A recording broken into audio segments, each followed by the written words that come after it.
And if anyone opposes me, I'm just going to kick their ass. That's all I have to do.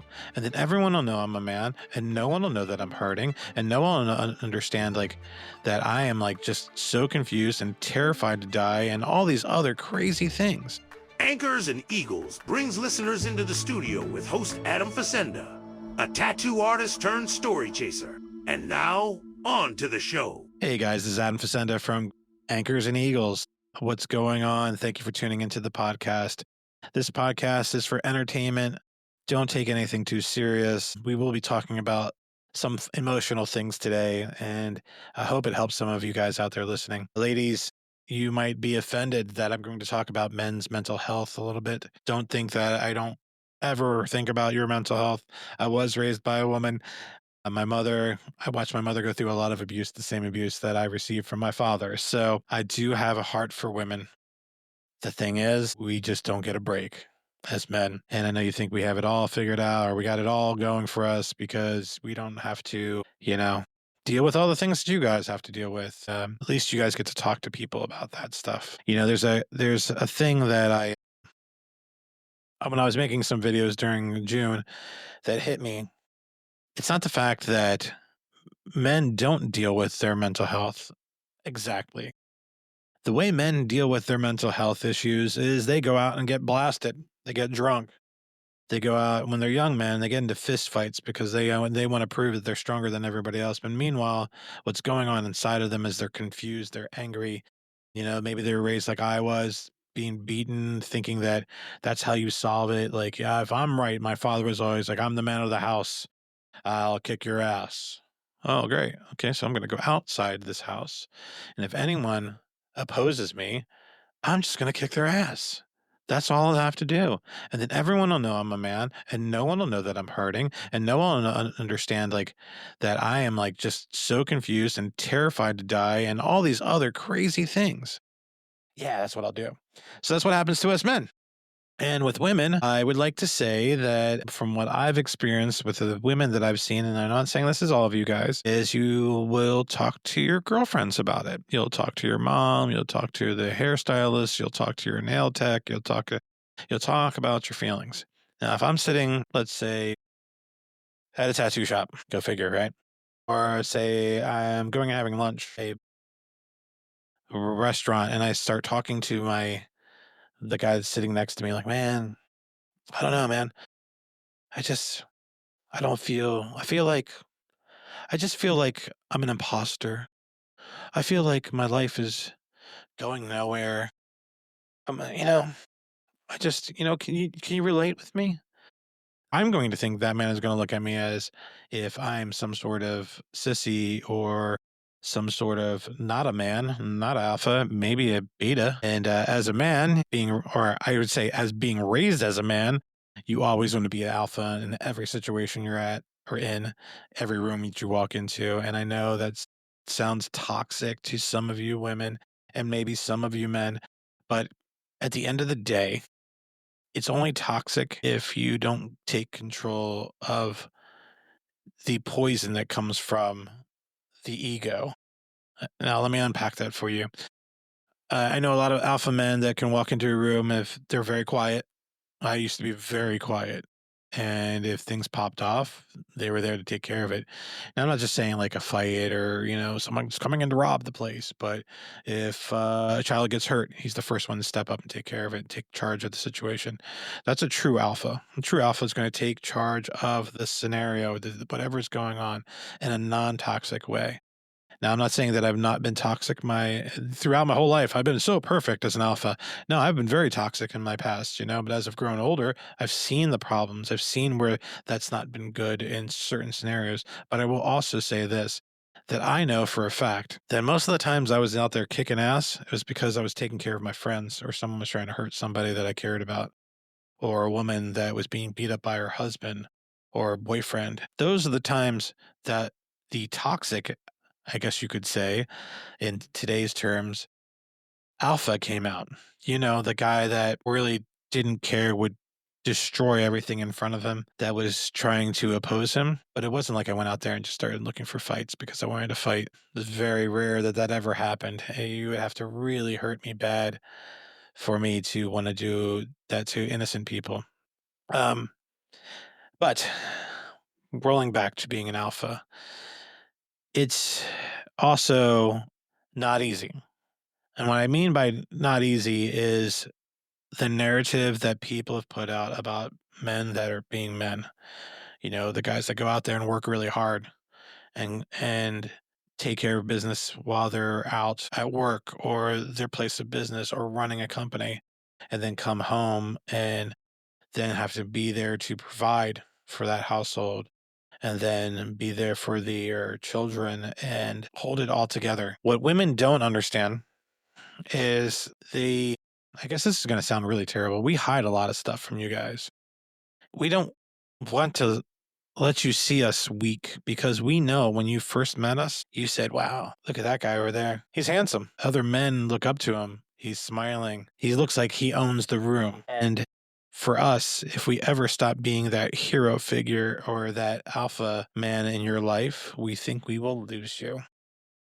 And after all the hard work we put into ourselves, into our business, into our careers and stuff like that, to come home and have your wife look at you or your significant other or your partner, however you want to take it as a man, look at you anything less than a hero or that guy she saw for the first time, we feel you will leave us. And all the work we've done to be as much as we possibly can as a man will just crumble us. So we just don't let you in. We don't tell you things. And we think that we're protecting you because there is a point where we have to tell you something, but we just don't want to because we don't want you to lose faith in us. Literally, as men, we don't want you to lose faith in being your partner. It's hard, man. Like, I can sit here and talk about it over and over about like what I've done wrong in the past in my relationships. And podcast isn't about relationships. This one's just about like the feeling of like always having to perform 24/7 from the moment you wake up to the moment you go to sleep. And yes, ladies, I know you have those same feelings, but you get to talk about them. You get to talk about them to just some random lady that you're going to see once a month. I tell you what, men get haircuts. Those haircuts take about 15 minutes. Not much gets out in 15 minutes. For the ladies that go out and get their hair done, let's be honest, you're talking hours. You're literally talking for hours. And you're putting yourself around a group of people that are very feminine. I don't know many super masculine hairdressers, but no offense, hairdressers, like maybe there are. I don't know. I've never been around a lot of them. But the ones I do know are very feminine. And that's okay. There's a place for everything. But you ladies get that chance to go out there and speak to those other feminine bodies, people, human.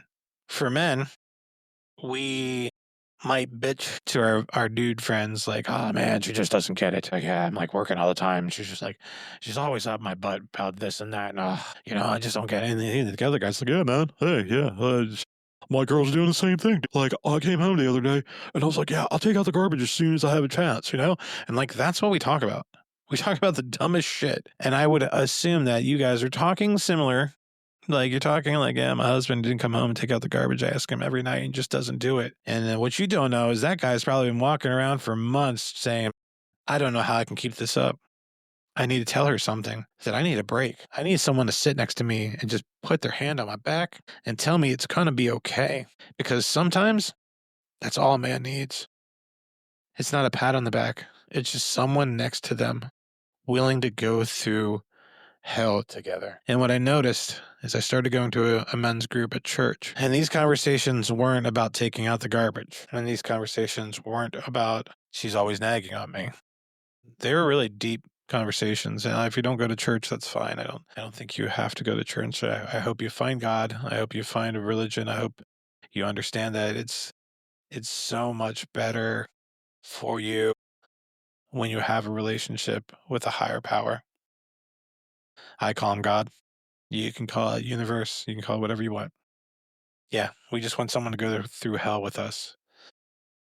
And we don't know how to tell you that we're sitting in hell right now. And I bet you ladies don't know how to tell your man that either. This men's group I go to, I have actually missed a few nights because I put other priorities in front of myself, or in front of that. I should say before myself. I put other priorities before myself. There, I said it. I said it out loud. I've been going through a very long year, maybe 2 years of struggling with my business. And any chance I get to dig a little bit out of the hole, maybe a spoonful out of the hole, I'll take it. So if there's a tattoo to do, I'll work on that same time. And what's crazy is, like, I need that group. And I think men need other men. You might not know this. I probably will say in another podcast, and I'll probably say it for as long as I possibly can. I've been sober for quite some time.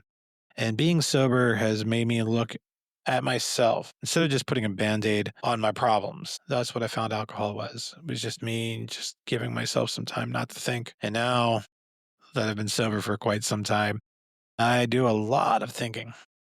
Men need to find a healthier way to have camaraderie with other men where there isn't an alcoholic beverage or a pill or just getting effed up.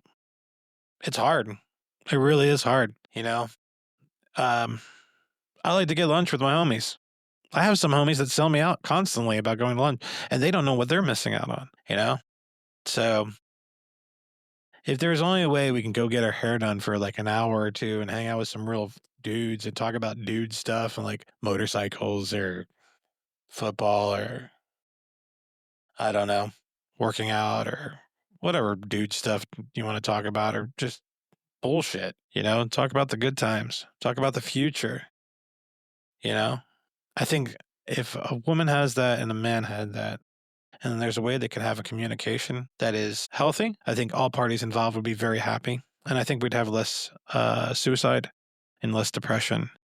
But it takes two is what they say, right? And it's really scary when it's only one. I was thinking about this the other day when I was driving home. I love certain content. Like I'm all about being on like absorbing content. I don't know what it is. Maybe it's just trying to file it like in my brain to have these for later memories in the future. I don't know, but there's so much content out there that I love. And one of the things that I can never do, the piece of content I can never make, is the voiceovers of a third party or music that is very emotional, that describes who you are. And the video that's added to that is all candid video of that person. That someone took the time to candidly videotape their person, their significant other, their friend, whatever it might be, to videotape it and then share it to them. And I've never had anyone that really just did it to do it. I've often done it for everyone around me. And that made me really sad to think about that. Now, I know the way I said that makes it sound as if no one has ever done it for me. People have done it for me, but I had to ask for it very often. And I wasn't very good about doing it for other people, but I tend to do it for other people a little bit more often. In this past relationship I had, she did take videos of me, you know, but I'm talking about candid videos, like doing stupid stuff, you know, like playing with the dogs or like cooking, or when you drop something and you got mess all over you and the person just takes pictures of your videos. Man, I love that kind of content, you know. I'm so envious of those couples that like have practical jokes on each other, you know, where they like throwing stuff on each other, dumping water on each other and stuff like that. I think that stuff is some of the best content that's out there because it shows that they're human. Man, what a way to connect, right? Just think about that. Someone loves you enough just to videotape you with you not looking because they love you so much. They just want to capture that moment of you and then hold on to it and then share it. That's beautiful. And I think maybe we all have that somewhere at some point in their lives. And then life gets a hold of us and just tears us apart. And we start to lose those moments that we loved so much. And then we wind up alone. Or maybe we just wind up feeling alone. Man, I don't want this podcast to end like sad on a sad note. But so what I did learn from that thought when I was driving home that day was the only person that can change that is me. I've always been that guy. The only thing stopping you is you. You know, I literally had a conversation with somebody right after that moment of how I was feeling. Yeah. And man, it was just like, it's not over. There's always a tomorrow until there's not. And even if there isn't a tomorrow, just live the best you can today. It's so cliche, but like when you really sit and think about it, it's as simple as that. No one's going to love you like you. And if you don't love yourself, then you got to figure a way to love yourself. And then once you start to love yourself, the attraction of you loving yourself is so abundant. It should be abundant that you love yourself so much that people are attracted to you, not just the way you look, but attracted to you. And those people that are attracted to you, out of the millions that are out there that will possibly be attracted to you, maybe you'll find that one that's like just taking those candid videos of you and having fun and smiling and just being in the moment. Because really that's all we have is moments.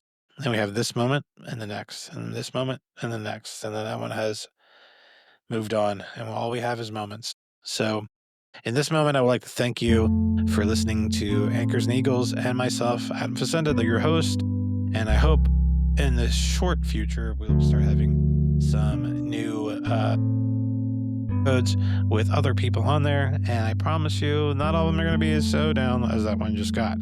Please follow me on Anchors and Eagles, Adam Facenda _TLT. Try to listen in on any one of these podcasts. I promise you, they won't be all over the place, but usually will be all over the place. I don't know. Have a great one. Thanks again for listening.